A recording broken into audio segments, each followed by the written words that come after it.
રાધે રાધે મિત્રો જય શ્રી કૃષ્ણ। હું શાક ગોહેલ આપનું સ્વાગત કરું છું।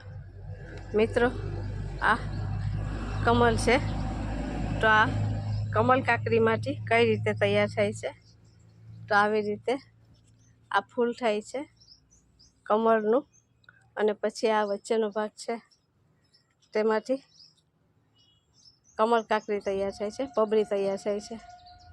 સુકાઈ જાય પછી આવી રીતે જે આ પ્લાન્ટ છે તે સુકાઈ ગયું છે અને તેમાં પબરી તૈયાર થઈ ગઈ છે। આ તેમાંથી પબરી તૈયાર થઈ ગઈ છે અને આ આપણે બીજું પ્લાન્ટ આમાંથી પણ નાખી શકીએ। આવી રીતે તેના બી તૈયાર થાય છે, જે આ કમળ કાકરી છે।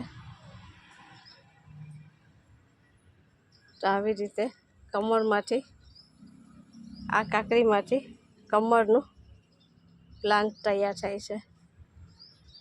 તો તમે પણ તમારા ગાર્ડનમાં આવી રીતે કમળનું પ્લાન્ટ નાખી શકો છો। રાધે રાધે।